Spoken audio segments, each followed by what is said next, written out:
तो हम लोग पढ़ रहे हैं equilibrium of rigid bodies. Equilibrium of a rigid body.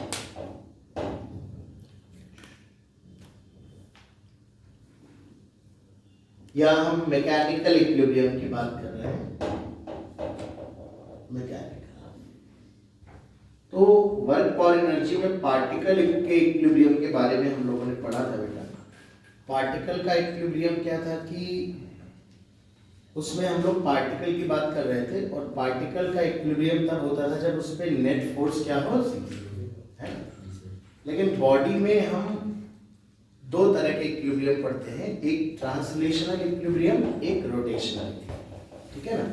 तो आप कह सकते हो बॉडी का जो कंप्लीट मैकेनिकल इक्विलिब्रियम होता है उसमें दो तरीके के इक्विलिब्रियम हमें पढ़ने हैं। एक बेटा translational equilibrium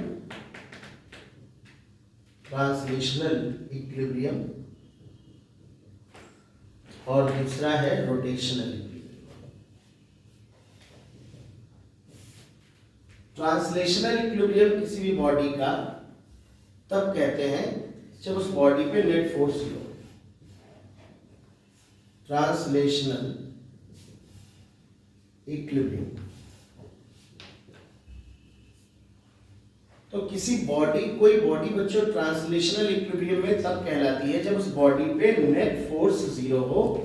if net force acting on the body is zero then body is said to be in translational equilibrium.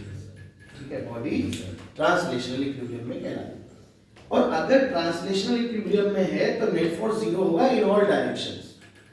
इसका मतलब ये हुआ कि उस पे एक्स डायरेक्शन में फोर्स भी जीरो होगा, उस पे y डायरेक्शन में फोर्स भी जीरो होगा और उस पे z डायरेक्शन में फोर्स भी जीरो होगा। यानी अगर कोई बॉडी इक्विलिब्रियम में होती है पूरी तरह से और तो इसका मतलब आप फोर्सेस को किन्हीं भी डायरेक्शन में, म्यूचुअली इंडिपेंडेंट डायरेक्शन में, परपेंडिकुलर डायरेक्शन में रिजॉल्व कर सकते हो फोर्सेस को और बैलेंस कर सकते हो। इक्विलिब्रियम का मतलब होता है forces in all direction equal to zero. अच्छा, ट्रांसलेशनल इक्विलिब्रियम का मतलब नेट फोर्स जीरो है, यानी body can have uniform motion, uniform translatory motion. Translational equilibrium का ये मतलब नहीं होता है कि बॉडी रेस्ट पे होगी। बहुत सारे बच्चों को मिसकंसेप्शन होता है कि इक्विलिब्रियम का मतलब बॉडी रेस्ट पे होनी चाहिए, ऐसा बिल्कुल नहीं। हाँ, अगर बॉडी रेस्ट पे, उसमें कोई ट्रांसलेशन ही नहीं हो रहा है तो उसे आप स्टैटिक इक्विलिब्रियम कह सकते हो, स्टैटिक ट्रांसलेशनल इक्विलिब्रियम, है ना। बट कोई बॉडी, किसी बॉडी का centre of mass constant velocity से मूव कर रहा है तो सेंटर ऑफ मास का एक्सेलरेशन जीरो होगा, उस केस में भी बॉडी पे नेट फोर्स जीरो आएगा कि नहीं। तो अगर centre of mass, if centre of mass is moving with constant velocity या यूनिफॉर्म ट्रांसलेटरी मोशन उसको हम कहेंगे, ऐसे केस में भी बॉडी हमारी ट्रांसलेशनल इक्विलिब्रियम में होती है। तो ट्रांसलेशनल इक्विलिब्रियम का ये बिल्कुल मतलब नहीं है कि बॉडी हमारी रेस्ट पे ही होनी चाहिए। बात समझ में आ गई? ठीक, तो बॉडी का सेंटर ऑफ मास या तो रुका हुआ होगा या फिर कांस्टेंट वेलोसिटी से मूव कर रहा। ठीक है, अप्लाई करके हम बाद में समझेंगे, पहले रोटेशनल इक्विलिब्रियम भी समझ लेते हैं क्या है, फिर एक साथ अप्लाई करेंगे। तो बेटा रोटेशनल इक्विलिब्रियम उसे कहते हैं यदि किसी बॉडी पर सभी पॉइंट्स के अबाउट टॉर्क जीरो हो, है ना। आप लिख सकते हो a body is said to be in rotational equilibrium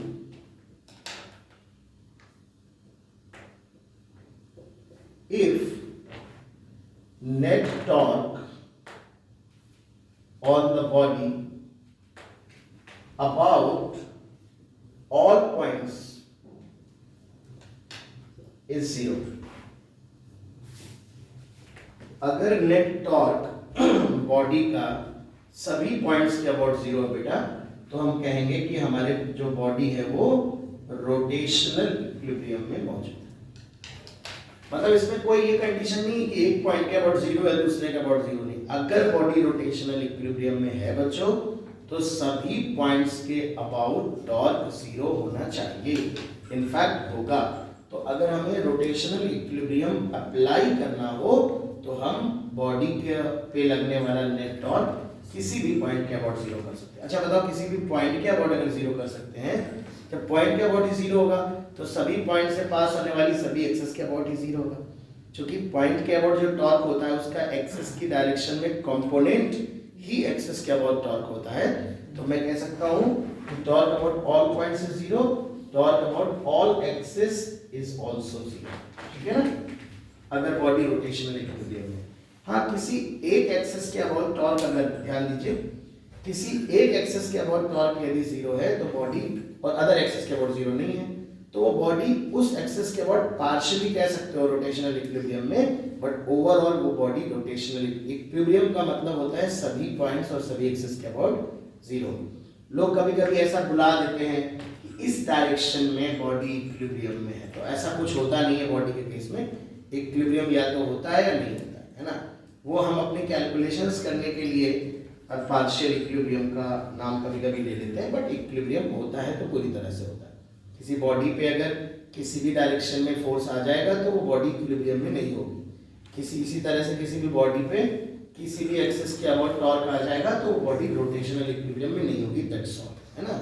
there is nothing like partial equilibrium in the rigid body, है ना। हाँ, ये हो सकता है किसी एक एक्सेस के अबाउट टॉर्क जीरो हो, दूसरे के अबाउट ना जीरो हो, वो अलग बात है कि हम उस एक्सेस के अबाउट टॉर्क जीरो कर सकते हैं, उससे हमारा कुछ काम निकल आएगा, बट वो बॉडी को हम ऐसा नहीं बोलेंगे कि इस एक्सेस के अबाउट इक्विलिब्रियम में, इस एक्सेस के अबाउट इक्विलिब्रियम में नहीं, ऐसा कुछ नहीं बोल सकते।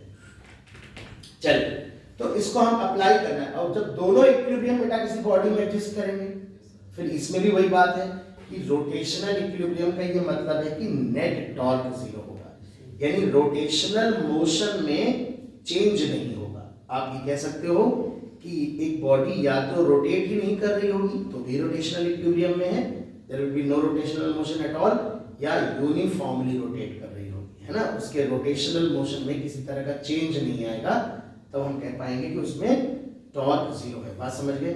यानी ऐसा मिसकंसेप्शन नहीं हो हमारे माइंड में, एक बॉडी रोटेशनल इक्विलिब्रियम में तभी होती है जब उस पे, जब वो रेस्ट पे होती है या वो रोटेट नहीं करती है, ऐसा मिसकंसेप्शन नहीं होना चाहिए।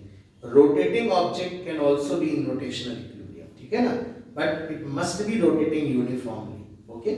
उसकी एंगुलर वेलोसिटी या कोई भी एंगुलर पैरामीटर्स हैं, और रोटेशनल मोशन उसकी एंगुलर वेलोसिटी में चेंज नहीं होना चाहिए किसी पॉइंट या किसी एक्सिस के अबाउट। आगे पढ़ेंगे हम क्या क्या चेंजेस नहीं होने चाहिए, ठीक है। और कई चीजें हैं जो जिससे टॉर्क आपका जैसे जैसे आगे पढ़ते जाओगे, एंगुलर मोमेंटम वगैरह भी मैं इंट्रोड्यूस नहीं कर रहा हूँ उसको, बट आप ऐसे समझ लो बस मोटा मोटा कि नेट टॉर्क जीरो होने का मतलब या तो बॉडी रोटेट ही नहीं करेगी या रोटेशन भी हो सकता है बट वो यूनिफॉर्मली रोटेट कर रही होगी, ठीक है।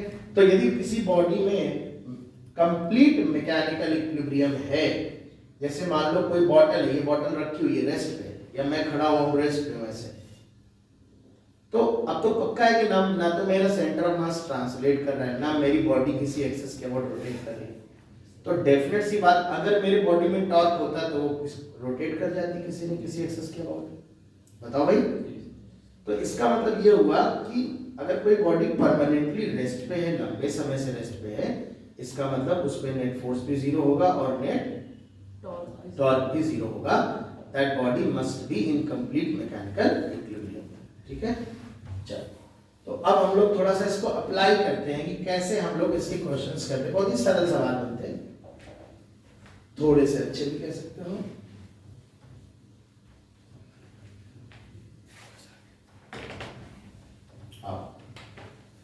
तो सबसे पहले अप्लाई कैसे करते हैं इसको, एक छोटे सवाल से शुरू करते हैं। कोई भी बॉडी अगर कंप्लीट इक्विलिब्रियम पे है तो उस पे नेट फोर्स हम बैलेंस करेंगे सभी डायरेक्शन में, नेट टॉर्क बैलेंस करेंगे। बहुत छोटे सवाल से हम शुरू करते हैं।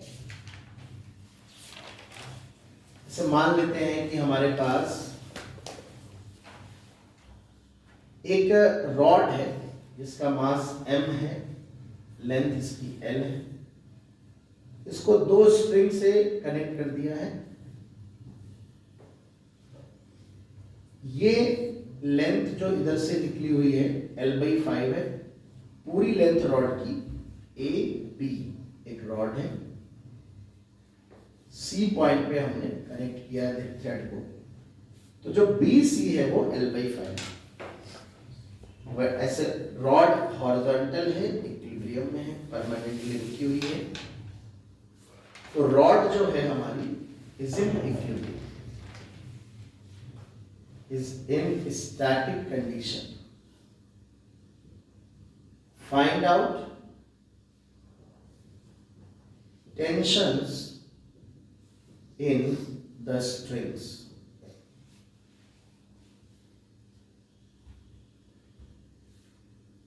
Tension force in the strings. दोनों में टेंशन कैलकुलेट करना है। मान लेते हैं लेफ्ट वाले स्ट्रिंग से टेंशन जो ऊपर की तरफ लग रहा है वो T1 लग रहा है और यहां से T2 लग रहा है। देखो सुनो बहुत ध्यान से, क्या प्रोसेस फॉलो करोगे इक्विलिब्रियम के क्वेश्चंस में। कोई भी बॉडी अगर इक्विलिब्रियम में है तो सबसे पहले आप उसका फ्री बॉडी डायग्राम बनाओ, उस पे लगने वाले सारे फोर्सेस शो करो, फिर आप उस बॉडी पे नेट फोर्स बैलेंस करो। यदि फोर्सेस x में लग रहे हैं तो x में नेट फोर्स 0 कर लो, y में भी लग रहे हैं तो y में भी नेट फोर्स 0 कर लो, z में लग रहे हैं तो z में भी 0 कर लो। सभी डायरेक्शन में जिन जिन डायरेक्शन में, बस ध्यान रखना किसी एंगल पे लग रहे हैं तो आप कंपोनेंट करो। फोर्स हमेशा दो म्यूचुअल परपेंडिकुलर डायरेक्शन या 3D है तो 3 म्यूचुअल परपेंडिकुलर डायरेक्शन में ही होने चाहिए, ठीक है ना। तो सबसे पहले आप फोर्सेस को दो म्यूचुअल परपेंडिकुलर डायरेक्शन में यदि ना हो तो रिजॉल्व कर लो, कंपोनेंट कर लो, फिर उन्हें बैलेंस करो। सबसे पहले ट्रांसलेशनल इक्विलिब्रियम की इक्वेशन अप्लाई करो, फिर देखो कितने अननोन है और इक्वेशन कितनी है ट्रांसलेशनल इक्विलिब्रियम की। तो यदि मान लो आपके पास 2 अननोन है या 3 अननोन है और इक्वेशन आपने 1 या 2 बनाई, तो जितनी इक्वेशन कम पड़ रही है उतनी इक्वेशन हम टॉर्क की लिखना पसंद करेंगे। पहले हम फोर्स बैलेंस की इक्वेशन लिखेंगे क्योंकि वो हमारे लिए आसान है, बाद में हम टॉर्क बैलेंस करेंगे, नेट टॉर्क 0 करेंगे। टॉर्क चूंकि बॉडी अगर रोटेशनल इक्विलिब्रियम में है तो सभी पॉइंट्स के अबाउट 0 होता है, तो हम अपनी सुविधा के हिसाब से सरल पॉइंट पकड़ेंगे। ऐसा पॉइंट पकड़ेंगे जहां से कम एक फोर्स तो पास हो रहा हो, या एक से ज्यादा पास हो रहे हो तो हमें ज्यादा खुशी हो, क्योंकि हम उसी पॉइंट के अबाउट अपनी टॉर्क लिख देंगे तो जो फोर्स वहीं से पास हो रहा होगा उसका टॉर्क 0 हो जाएगा, लिखना नहीं पड़ेगा, है ना। तो आइए हम इस क्वेश्चन को थोड़ा समझते, सरल सवाल 9th 10th में ही किया होगा। यहाँ बच्चों सेंटर ऑफ मास है और जब यहीं से हम वेट दिखा देंगे डाउनवर्ड बेटा। ग्रेविटेशन में हम सेंटर ऑफ ग्रेविटी के बारे में डिटेल में पढ़ेंगे। अभी फिलहाल इतना समझ लो कि जो बहुत भारी बॉडी नहीं होती, या यदि ग्रेविटी यूनिफॉर्म माना जाए तो centre of mass he centre of gravity हो जाता है 2 पर। अगर ग्रेविटी कैसा मान ले, यूनिफॉर्म, तो हमारी ना तो इतनी बड़ी रॉड है ना वर्टिकली बहुत हाइट रखी कि जिस सेंटर ऑफ मास और सेंटर ऑफ ग्रेविटी अलग अलग हो जाए। जनरली कॉन्सेप्चुअली देखा जाए तो दोनों पॉइंट अलग अलग होते हैं। ग्रेविटेशन में मैं इसको डिफरेंशिएट करता हूँ, सेंटर ऑफ मास में मैंने इसके बारे में जिक्र नहीं किया, ठीक है, आगे बात करें। तो फिलहाल सेंटर ऑफ मास पे ही वेट हम लगा देंगे बेटा, ठीक है। और ये टेंशन है, ये T2। इस बॉडी पे 3 फोर्स लग रहे हैं, एक T1 लग रहा है, एक T2 लग रहा है, एक mg लग रहा है। सारे फोर्सेस y डायरेक्शन में लग रहे हैं, कोई x डायरेक्शन में फोर्स नहीं लग रहा है। तो फोर्स बैलेंस से भी करोगे तो T1 + T2 = हो जाएगा mg, और एक कंडीशन ये फोर्स बैलेंस हो। अननोन 2 है, इक्वेशन 1 है हमारे पास, तो एक इक्वेशन और चाहिए, पर फोर्स की इक्वेशन मिलने वाली नहीं। तो अब हम इसमें टॉर्क की इक्वेशन लिखते हैं। हमें पता है टॉर्क सभी पॉइंट्स के अबाउट 0 है, तो मैंने कहा कि मैं ए पॉइंट पकड़ लेता हूं, क्योंकि ए पॉइंट से T1 पास हो रहा है, तो ए पॉइंट के अबाउट T1 का टॉर्क 0 होता है। तो मैंने कहा भाई torque about this point is 0, ये मैंने कर दिया है, ठीक बेटा। तो ए पॉइंट के अबाउट टॉर्क मैंने 0 कर दिया, ध्यान से देखिएगा। तो ए पॉइंट के अबाउट टॉर्क क्या आएगा, T1 का टॉर्क तो है ही 0 लिख दिया मैंने T1 का टॉर्क। अब मेरी बात ध्यान से, वैसे तो साइन कन्वेंशन देखा जाए तो रोटेशनल क्वांटिटीज में हम जब प्लेनर क्वेश्चन करते हैं और क्लॉकवाइज एंटी क्लॉकवाइज में डील करते हैं, तो एंटी क्लॉकवाइज पॉजिटिव और क्लॉकवाइज नेगेटिव ले लेते हैं। लेकिन अगर हमें नेट जीरो करना है तो हम a minus B equal to zero लिखते हैं या b minus A equal to zero लिखते हैं, बात की। अब समझो बेटा, तो हम लोग क्या करेंगे, जब टॉर्क लिख रहे होंगे तो ऐसे नहीं लिखेंगे कि पहले हम ढूंढें कौन से एंटी क्लॉकवाइज कौन से क्लॉकवाइज, एक तरफ एंटी क्लॉकवाइज लिखें एक तरफ क्लॉकवाइज, वो सब बचपन वाली बात है। अब थोड़े मैच्योर हो चुके, एक लाइन में लिखते जाएंगे, जो पहले मिलता है वो पॉजिटिव ले लेंगे हम लोग, चाहे वो क्लॉकवाइज हो या एंटी क्लॉकवाइज, है ना, कन्वेंशन में नहीं जाएंगे, जो पहले मिला उसको पॉजिटिव लिख दिया। दूसरा वाला टॉर्क यदि उसी डायरेक्शन में मिला तो प्लस कर दें, उल्टा मिला तो माइनस कर दें, ऐसे प्लस माइनस करते करते नेट टॉर्क लिख के बराबर जीरो कर दें। तो यहां से जब हम देखेंगे ये वाला फोर्स L/2 डिस्टेंस पे है कि नहीं। टॉर्क कैसे लिखते हैं, फोर्स इनटू फोर्स की लाइन ऑफ एक्शन से पॉइंट की perpendicular distance, mg into L/2। समझ, ये क्लॉकवाइज टॉर्क, देखिए आप इस x पॉइंट के अबाउट ये क्लॉकवाइज टॉर्क जनरेट कर रहा है नीचे की तरफ लगे, है ना, तो क्लॉकवाइज टॉर्क ऐसे लिखने की आदत डालिए, इससे कभी गलती नहीं। T2 इस पॉइंट के बाद T2 ऊपर ले जा रहा है, यानी रॉड को एंटी क्लॉकवाइज सेंस में रोटेट कराने की टेंडेंसी है इसकी, है कि नहीं। तो T2 का एंटी क्लॉकवाइज, इसका क्लॉकवाइज था, इसका एंटी क्लॉकवाइज, तो उल्टा है तो माइनस लिख दिया, सेम सेंस में होता तो प्लस लिख देते। तो T2 इनटू यहां से परपेंडिकुलर इस लाइन ऑफ एक्शन से पॉइंट की perpendicular distance 4L/2 equal to 0। फायदा ये हुआ कि T1 का 0 हो गया, T2 डायरेक्ट आ गया, तो T2 आ रहा है 5mg डिवाइड बाय 8, है ना, और T2 यहां पुट कर दो तो T1 आ जाएगा 3mg डिवाइड बाय 8। इस तरह से बच्चों हम दोनों के डायरेक्शन कैलकुलेट कर लेंगे, है ना।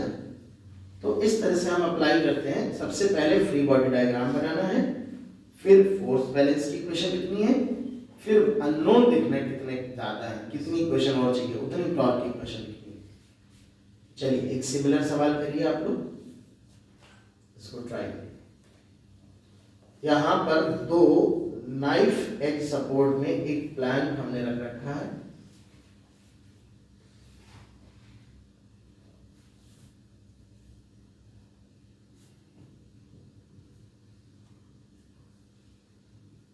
ये यहां पे एक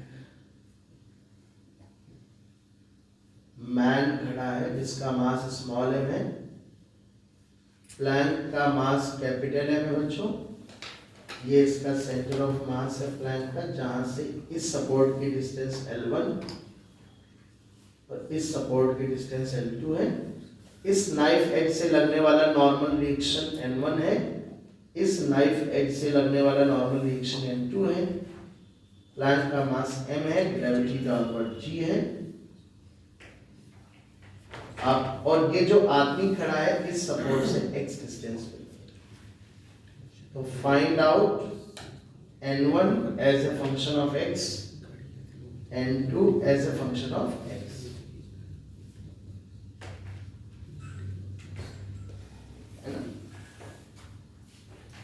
यहां से नाइफ एज, नाइफ एज मतलब नुकीला सपोर्ट, है ना, तो नाइफ एज सपोर्ट है, यहां से N1 नॉर्मल लग रहा है, यहां से N2 नॉर्मल लग रहा है, this is your centre of mass, यहां से L1 डिस्टेंस पे सेंटर ऑफ मास है, इस सपोर्ट से L2 डिस्टेंस पे एक आदमी खड़ा है जो यहां से x डिस्टेंस पे है, ठीक है। तो आपको बताना है x के साथ नॉर्मल कैसे वेरी करेगा, मतलब x के टर्म में आपको निकालना है, ठीक है। करो, 2 मिनट का टाइम दिया तो भाई।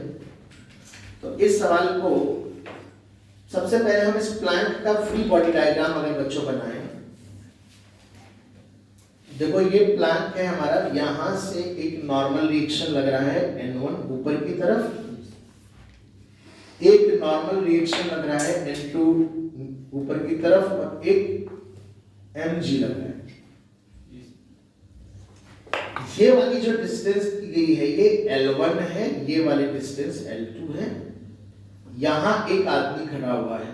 अब देखो दो बातें, अगर प्लैंक को अकेले सिस्टम मानोगे तो मैन के पैरों से जो नॉर्मल लगेगा वो भी कंसीडर करना पड़ेगा, वो एक्सटर्नल फोर्स हो जाएगा। तो ऐसा करो कि हम अपना सिस्टम किसे मान लें, मैन प्लस प्लैंक को हम अपना सिस्टम मान लें। इससे होगा ये कि आदमी के पैरों के बीच में, पैरों और प्लैंक के बीच में जो नॉर्मल रिएक्शन लग रहा होगा वो इंटरनल फोर्स हो जाए, ठीक है, वो कंसीडर नहीं करना पड़ेगा। बट मैन पे जो ग्रेविटी का फोर्स लग रहा होगा स्मॉल mg, वो तो एक्सटर्नल ही रहेगा। Gravitational forces are external forces until earth is taken into the system, है ना। तो भैया अब आप सारे फोर्स अभी भी y डायरेक्शन में ही लग रहे हैं, there is no force along x axis, तो एक ही फोर्स बैलेंस इक्वेशन मिलेगी। फोर्स नेट फोर्स जीरो करने का मतलब है अपवर्ड इक्वल टू अपवर्ड कर लेते हैं। क्या लिखेंगे बच्चों, n1 plus n2 is equal to small m plus capital M into g। क्या इक्वेशन समझ में आ गई सभी? अब मैं किसी एक पॉइंट के अबाउट, मान लेते हैं इस पॉइंट के अबाउट मैं टॉर्क जीरो कर दे रहा हूं जहां से फोर्स पास हो, ठीक है ना। तो इस पॉइंट के अबाउट में टॉर्क, या ये कह सकते हो बच्चों कि इस पॉइंट से गुजरने वाली इस एक्सिस के अबाउट टॉर्क में जीरो कर, ठीक है, ये वाली एक्सिस, क्योंकि सारे टॉर्क जो होंगे अगर आप देख रहे हो तो वो इसी बोर्ड के मतलब इस एक्सिस के अलाउंग ही होंगे। तो बाहर की तरफ होंगे, क्लॉकवाइज होगा तो अंदर की तरफ होगा, एंटी क्लॉकवाइज होगा तो इस P पॉइंट से गुजरने वाली जो परपेंडिकुलर एक्सिस है उसके अबाउट हम नेट टॉर्क जीरो लिख रहे हैं। अब आप देखिए n1 तो इस एक्सिस को ही कट कर रहा होगा ना, तो n1 का टॉर्क तो जीरो हो जाएगा। ये जो mg है ये यहां से x डिस्टेंस है बेटा, तो mg इस एक्सिस से जो परपेंडिकुलर डिस्टेंस है वो और क्लॉकवाइज आएगा। mg का सेंस समझ में आ रहा है, इस पॉइंट से ये mg ऐसे लग रहा है तो ये सेंस आ रहा है, तो mg into x clockwise torque आएगा कि नहीं, plus capital mg, capital mg यहां से कितनी डिस्टेंस पे है L1, ये भी क्लॉकवाइज टॉर्क आएगा, माइनस n2 उल्टा लग रहा है और L1 प्लस L2 डिस्टेंस पे लग रहा है, ये एंटी क्लॉकवाइज टॉर्क आएगा। यहां से L1 प्लस L2 की लाइन ऑफ एक्शन, L2 की लाइन ऑफ एक्शन से इसकी डिस्टेंस जो आएगी वो इतनी आएगी, इक्वल टू जीरो कर देंगे। क्लॉकवाइज थे तो सम कर दिया, जो उल्टा मिला वो अपोज करना, पॉजिटिव दिया।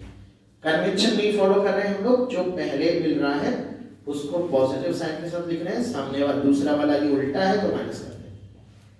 तो यहां से देखो n2 की वैल्यू आ रही है small m x plus capital M L1 into G divide by L1 plus L2, और ये n2 यहां रख दोगे तो है ना। इस तरह से आप इसको सॉल्व करें। एक क्वेश्चन और करते हैं हम लोग, थोड़ा सा क्वेश्चन में चेंज करेंगे हम लोग।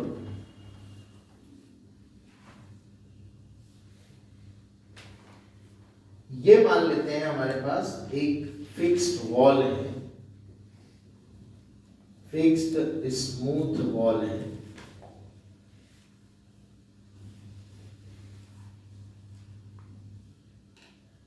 एक रॉड को हमने ऐसे इक्विलिब्रियम में रख रखा है, रॉड इक्विलिब्रियम में है, रफ ग्राउंड है।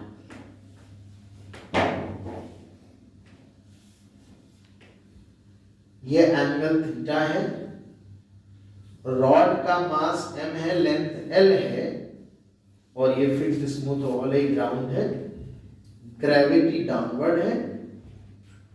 तो अगर हम रॉड पे लगने वाले फोर्सेस बनाए बेटा, तो रॉड के सेंटर ऑफ मास पे वेट बना देते हैं। वेट ऐसे लग रहा होगा डाउनवर्ड डायरेक्शन में, ये है वेट की लाइन ऑफ एक्शन।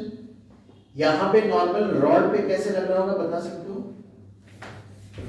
इस पॉइंट पे रॉड पे नॉर्मल कैसे लग रहा होगा? ऊपर की तरफ लगेगा। कॉर्नर पे यदि नॉर्मल बनाना हो तो फ्लैट सरफेस के परपेंडिकुलर है, बताया था ना? ऐसे लग रहा होगा, n1 कह देता हूं।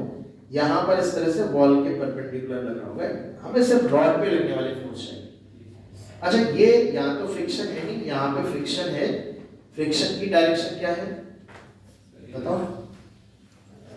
कैसे, ये वाला जो फोर्स होगा ये इस रॉड को इधर की तरफ स्लिप कराना चाहेगा, तो जो फ्रिक्शन लगेगा वो भी हमारा इस डायरेक्शन में ऐसे है ना, ऐसे फ्रिक्शन। तो यहां पे अगर मैं इस पॉइंट को A कह रहा हूं और इस पॉइंट को B कह रहा हूं, तो इस बार देखो x और y दोनों में फोर्स लगेगा। क्वेश्चन क्या क्या है इसमें, क्वेश्चन ये पूछ सकता है आपसे, फाइंड आउट नॉर्मल रिएक्शंस, है ना, नॉर्मल बताने हैं, N1 बताना है, N2 बताना है, FR बताना है। तीन चीजें आपसे पूछ सकता है कि N1 कितना लगेगा, N2 कितना होगा, फ्रिक्शन कितना लग रहा होगा।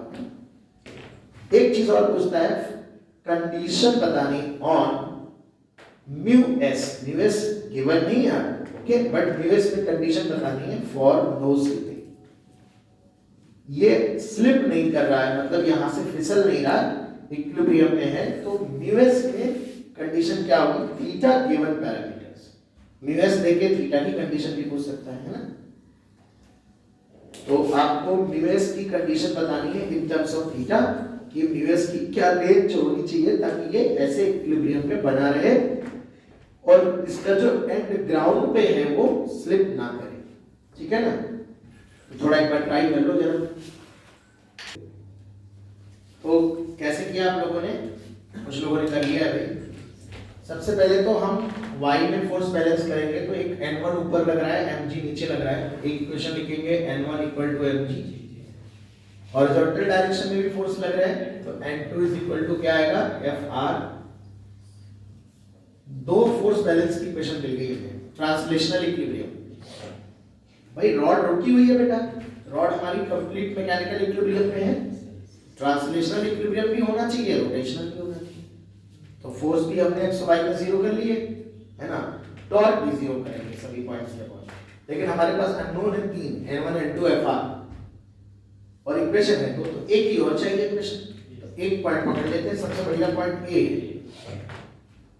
क्योंकि A से दो फोर्स पास हो रहे हैं, कम से कम दो का जीरो हो जाएगा, है ना, तो एक के अबाउट टॉर्क जीरो कर दे रहे हैं, तो एक के अबाउट देखो इन दोनों का तो जीरो हो जाएगा, ये mg, mg का टॉर्क कैसे लिखेंगे, mg फोर्स इनटू फोर्स की लाइन ऑफ एक्शन से पॉइंट की परपेंडिकुलर डिस्टेंस, तो ये mg की लाइन ऑफ एक्शन से ये वाली डिस्टेंस, ये l/2 है, यहां से यहां तक बताओ, और ये कितनी है, l/2 cos थीटा, तो l/2 cos थीटा, और इस पॉइंट के अबाउट ये एंटी क्लॉकवाइज सेंस प्रोड्यूस कर रहा है, बताओ बेटा, इस पॉइंट से ये टॉर्क एंटी क्लॉकवाइज होगा कि नहीं, और उसको वैसे इसका r वेक्टर इधर जाएगा, r क्रॉस f देखोगे एंटी क्लॉकवाइज आएगा, तो एंटी क्लॉकवाइज टॉर्क n2 का टॉर्क क्या आएगा, तो ये n2 की लाइन ऑफ एक्शन है, ये रही परपेंडिकुलर डिस्टेंस, क्लॉकवाइज आएगा, तो इस पॉइंट के अबाउट n2 का टॉर्क कैसा रहा है, क्लॉकवाइज, तो उल्टा है तो n2,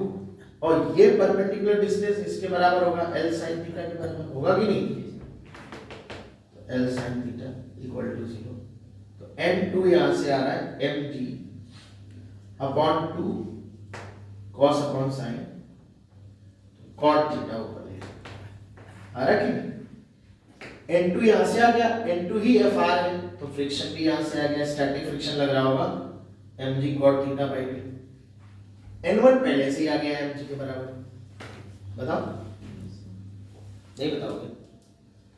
अब बच्चों ये जो फ्रिक्शन लग रहा है ये स्टैटिक फ्रिक्शन है, और स्टैटिक फ्रिक्शन की जो भी वैल्यू है वो लिमिटिंग फ्रिक्शन से छोटी या बराबर हो सकती है, लिमिटिंग से ज्यादा तो हो नहीं सकती, या आप ये कह सकते हो दिस इज रिक्वायर्ड फ्रिक्शन, ठीक है, टू स्टे इन इक्विलिब्रियम, है ना, यदि इक्विलिब्रियम में रहना है तो इतना स्टैटिक फ्रिक्शन लगना चाहिए, और ये तभी लग पाएगा जब ये लिमिटिंग से छोटा होगा, तो mg जो भी फ्रिक्शन आता है mg cot थीटा बाई 2 इसे छोटा होना चाहिए या इक्वल होना चाहिए म्यू एस इनटू नॉर्मल, और उस पॉइंट पे नॉर्मल कितना है, n1 जहां फ्रिक्शन लग रहा है, n1 की वैल्यू mg के बराबर है, तो रख दो यहां से, तो mg cot theta by 2 less or equal to mu s into mg, mg cancel out, तो mu s greater or equal to cot theta by 2, यहां से म्यू की मिनिमम वैल्यू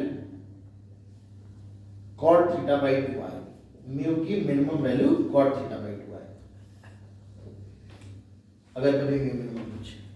और सुनो इसको 2 mu s greater or equal to cot theta लिखेंगे। 0 से 90 degree के बीच में थीटा आएगा, क्यों भाई? और 0 से 90 डिग्री के बीच में याद करो कॉट एक डिक्रीजिंग फंक्शन है, याद है कि भूल गए? याद करो, शायद मुझे ग्राफ याद है। टैन का ग्राफ ऐसा बनता है और कॉट ऐसा बनता है शायद, है ना? अरे वैल्यू डाल के देख लो। टैन थीटा इंक्रीजिंग है 0 से 90, 1 अपॉन टैन कॉट होता है तो डिक्रीजिंग हो गया, ऑब्वियस सी बात है। ये टैन थीटा का ग्राफ है।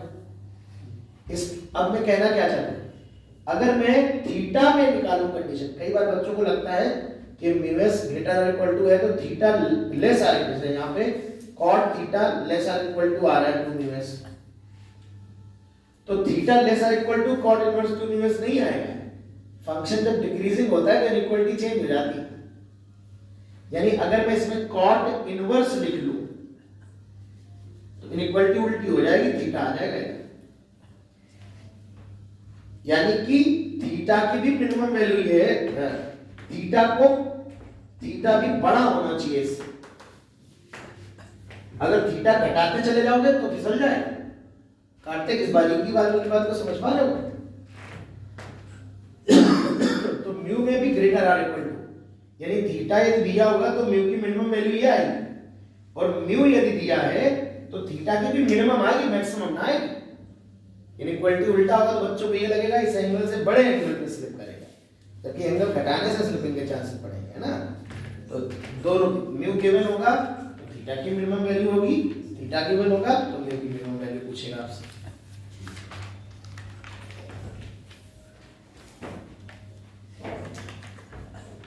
इसमें एक थोड़ा सा मॉडिफाइड केस बनता है, वो भी देख लो, 2016-18 में आया था।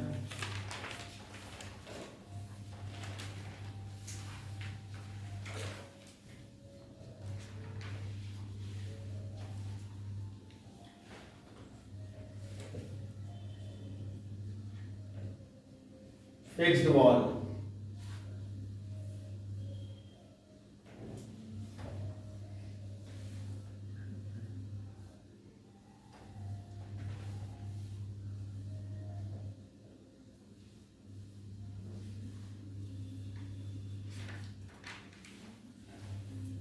इस बार रॉड का मास m और उसकी लेंथ l है और उसका x पोर्शन बाहर निकला है।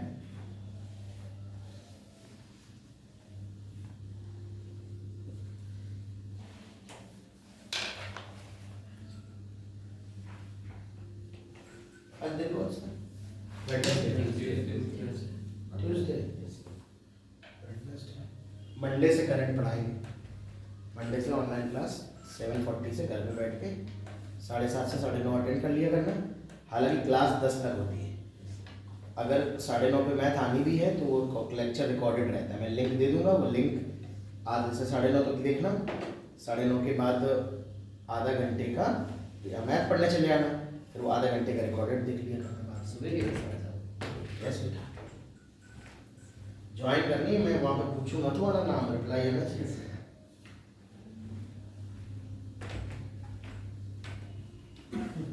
घर से ज्वाइन करनी है बस,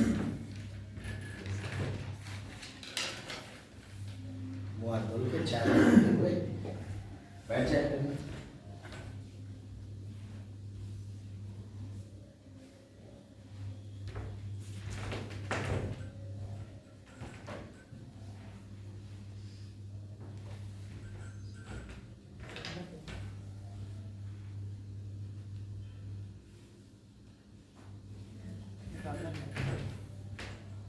निकालना क्या है? अरे हाँ, तो इसको हम लोग एक साथ एनालिसिस करते हैं। इसमें भी नॉर्मल रिएक्शंस वगैरह कैलकुलेट करना है। अभी मैंने प्रॉब्लम फ्रेम नहीं किया इस पे हम लोग इसका एफबीडी बनाते हैं और इसकी all possible translational and rotational equilibrium की इक्वेशन लिखते हैं, है ना? चलो पहले आपको बताओ, यहाँ पे नॉर्मल तो आप सभी जानते हो ऐसे लगेगा बेटा। यहाँ पे मान लो सेंटर ऑफ मास है, ये mg लगेगा इस तरह से, ये एंगल थीटा है, ये ग्राउंड रफ है। यहां पर इस बार कॉर्नर वॉल का है तो रॉड के परपेंडिकुलर ऐसे नॉर्मल लगेगा n2। इसका एक कंपोनेंट इधर आएगा तो इसकी टेंडेंसी इधर ही फिसलने की होगी, तो फ्रिक्शन ऐसे लगेगा। है ना। अब आप मुझे बस इक्वेशन बनाकर दे दो कि फोर्स बैलेंस और टॉर्क बैलेंस की इक्वेशन बना के दे दो, ठीक है। मान लो आपके लिए अननोन है n1 n2 अननोन है, फ्रिक्शन अननोन है, 3 अननोन है, ठीक है। थीटा गिवन है, टोटल लेंथ l है और ये x गिवन है, कितना x आपको है, x के टर्म में आप सॉल्व करो। बाकी क्वेश्चन फ्रेम करेगा तो अपने हिसाब से वो डेटा मैनिपुलेट कर लेगा। सरल बनाने के लिए कभी कभी कुछ एक्स्ट्रा डेटा प्रोवाइड करा देता है कि आपको सारे कैलकुलेशन ना करने पड़े। तो देखो अगर हम बात करें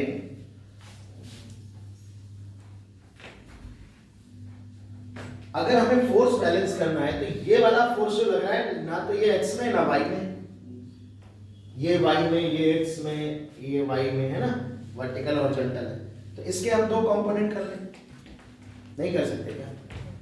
दो कंपोनेंट कर लें। आओ देखो, अगर मैं इसके दो कंपोनेंट करूंगा तो ये वाला एंगल थीटा है, ये एंगल थीटा 90 माइनस थीटा, ये एंगल थीटा है। तो ये ऊपर वाला n2 cos थीटा आएगा और नीचे वाला n2 sin थीटा है। अब सारे फोर्स x y में हो गए। चलो जरा x वाले फोर्स बैलेंस करके बताओ क्या लिखेंगे। x में एक हॉरिजॉन्टल फोर्स लग रहा है राइट डायरेक्शन में, n2 sin थीटा एक फ्रिक्शन लग रहा है ना। तो क्या हम n2 sin theta equal to Fr लिख लें?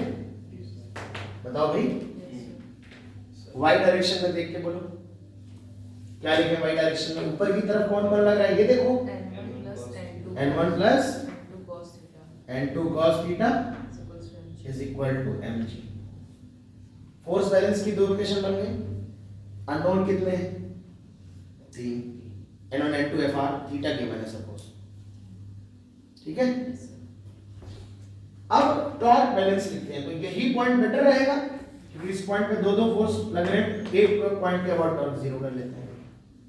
अब एक बात सुनो, एक बार अगर फोर्स बैलेंस करने के लिए तुमने कंपोनेंट कर लिए हैं तो इसका मतलब ये नहीं कि अब जिंदगी भर कंपोनेंट ही रखोगे। हो सकता है टॉर्क कैलकुलेशन में कंपोनेंट से ज्यादा आसानी से ना हो रहा, या आप नेट फोर्स का सीधे सीधे टॉर्क कैलकुलेट कर सकते हैं ना। तो देखो जरा ध्यान से कर देखो, इस पॉइंट के ऊपर जब टॉर्क लिखोगे ना तो n2 sin थीटा का भी टॉर्क आएगा, n1 cos theta, n2 cos theta का भी टॉर्क, ये परपेंडिकुलर डिस्टेंस लिखनी पड़ेगी, आ जाएगा, नो प्रॉब्लम। बट यार n2 सीधे सीधे देखो रॉड के कैसा लग रहा है, परपेंडिकुलर। तो n2 के की लाइन ऑफ एक्शन से परपेंडिकुलर डिस्टेंस सीधे सीधे l में से x घटा दो, l माइनस x सीधे सीधे दिख रही है बेटा। यानी टॉर्क लिखते वक्त हम कंपोनेंट को गोली मार देंगे, समझ में आई बात? टॉर्क लिखते वक्त हमें कंपोनेंट से मतलब नहीं है। तो इस पॉइंट के अबाउट यानी फिर हम कंपोनेंट से ज्यादा सरल है कि हम सिंगल फोर्स का टॉर्क लिखें। तो इसका ये बिल्कुल मतलब नहीं कि आपने फोर्स बैलेंस करने के लिए कंपोनेंट किए हैं तो टॉर्क में भी कंपोनेंट करने पड़ेंगे, या टॉर्क के लिए कंपोनेंट कर लिए थे तो फोर्स बैलेंस में भी कंपोनेंट ही करने पड़े, ऐसा आवश्यक नहीं है। चलो और लिखते हैं।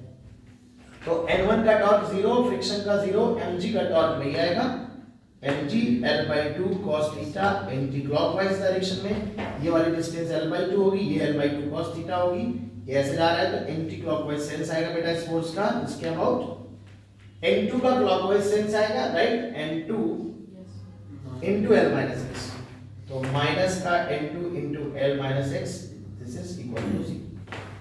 यहां से n2 आप डायरेक्टली निकाल सकते हैं, n2 यहां पुट कर देंगे, फ्रिक्शन आ जाएगा, n2 यहां पुट कर देंगे, n1 आ जाएगा, ठीक है। फिर वही फ्रिक्शन में यदि कंडीशन लिखनी हो तो जो भी फ्रिक्शन आपका आता है, जो भी आप फ्रिक्शन कैलकुलेट करेंगे वो less r equal to mu s n1 से आप म्यू में कंडीशन कैलकुलेट कर सकते हैं, ठीक है ना बेटा। तो इस तरह के क्वेश्चन इक्विलिब्रियम में आप एक्सपेक्ट कर सकते हैं, ठीक है। तो मैं नेक्स्ट क्लास में शीट दे दूंगा, उसमें कुछ क्वेश्चंस होंगे वहां पर। मैंने सब ले रहे हैं तो परपेंडिकुलर डिस्टेंस ली जाती है, परपेंडिकुलर लेना है बेटा। देखो ये फोर्स ऐसे लग रहा है ना रॉड के परपेंडिकुलर, तो उसके इस रॉड के परपेंडिकुलर फोर्स, इसके ये लाइन ऑफ एक्शन है, ये पॉइंट है, जब इसमें परपेंडिकुलर ड्रॉप करोगे तो यही डिस्टेंस तो आएगी पूरी पूरी। ये फोर्स देखिए ना, इसके परपेंडिकुलर डिस्टेंस ही तो है ये बेटा। वही तो मैं समझा रहा था उस टाइम कि आप कंपोनेंट मत रखो, ज्यादा आसान पड़ेगा। समझ आ गया? चलो भाई आज के लिए इतना ही, मिलते हैं अगली क्लास में।